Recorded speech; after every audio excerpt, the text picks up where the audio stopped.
Cette femme tente d'empoisonner la boisson de son mari sans se douter que la domestique, témoin de toute la scène, utilisa discrètement un miroir derrière elle et l'orienta pour montrer à son patron ce qui venait de se passer et lui faire comprendre toute la vérité. Sans laisser paraître la moindre émotion, le mari fit semblant de ne rien savoir. Il resta calme, comme si de rien n'était, attendant le bon moment pour révéler ce qu'il avait découvert. La femme servit la boisson empoisonnée à son mari. Avant cela, la domestique s'était cachée derrière le divan et avait observé toute la scène. Après avoir tendrement encouragé son mari à boire, la femme se rendit dans la chambre pour aller chercher quelque chose. Profitant de son absence, la domestique sortit rapidement de sa cachette avec un bol. Elle vida discrètement le contenu du verre dans le bol, puis alla le jeter afin que son patron ne risque rien. Elle revint ensuite vers son patron et lui murmura de faire semblant d'avoir bu la boisson.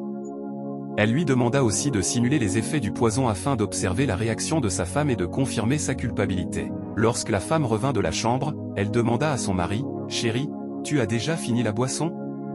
Le mari, gardant son calme, répondit, « Oui, je viens de la terminer. » La femme sourit, puis dit, « Justement, j'ai besoin d'argent. Je voudrais aller faire des courses et acheter plusieurs choses pour la maison. » Le mari lui répondit avec un sourire, « C'est une bonne idée. En fait, j'avais déjà prévu de te donner de l'argent pour tes achats. Je vais te remettre 1 million afin que tu puisses acheter tout ce dont tu as besoin. » En entendant ces paroles, la femme se réjouit, sans se douter que son mari connaissait déjà toute la vérité et jouait simplement la comédie. Au moment où le mari remit l'argent à sa femme, il commença soudain à faire semblant de ressentir les effets du poison. Il porta la main à sa poitrine, poussa des gémissements de douleur et s'effondra lentement sur le divan, comme s'il était en train de mourir. La femme, prise de panique, se mit à pleurer. Malgré ce qu'elle avait fait, elle ne s'attendait pas à voir son mari s'écrouler aussi rapidement. Elle venait tout juste de recevoir une importante somme d'argent et était complètement bouleversée. Quelques instants plus tard, un ami du mari entra dans la maison. En voyant le propriétaire étendu sur le divan, il demanda avec inquiétude, « Que s'est-il passé ?» La femme répondit en larmes, « Mon mari, il vient d'être empoisonné. » L'homme lui dit alors, « Prends tout l'argent et les objets de valeur qui sont dans la chambre. Quittons cet endroit avant qu'il ne soit trop tard. » Mais la femme refusa de partir. Elle resta auprès de son mari, en pleurant. Profitant de son désarroi, l'homme ramassa l'argent que le mari venait de lui remettre, entra dans la chambre, prit le sac contenant les économies du foyer, puis voulut s'enfuir avec la femme, abandonnant le mari, toujours étendu sur le divan. Il saisit la femme par le bras et lui dit, « Viens avec moi. Dépêche-toi, partons d'ici. » Au même instant, le mari, qui faisait semblant d'être empoisonné, se releva brusquement et cria, « Arrête. Reviens ici. » L'homme se retourna, complètement surpris. Le mari s'approcha de lui arracha le sac des mains et déclara avec colère, « C'est donc ainsi qu'agit un bon ami? Est-ce qu'un véritable ami profite du malheur de son ami pour lui voler toutes ses économies ?»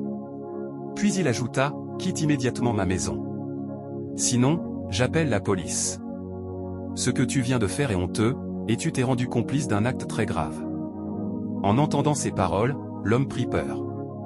Il abandonna toute résistance et s'enfuit en courant avant que la police ne soit appelée. Le mari se tourna ensuite vers sa femme. Déçu et le cœur brisé, il lui fit de sévères reproches. Il lui rappela tout ce qu'il avait fait pour elle, lui demanda pourquoi elle avait voulu attenter à sa vie et l'exhorta à reconnaître ses fautes et à dire toute la vérité. Le mari regarda sa femme avec une profonde tristesse et lui déclara, « Après tout ce qui s'est passé, je ne peux plus te faire confiance.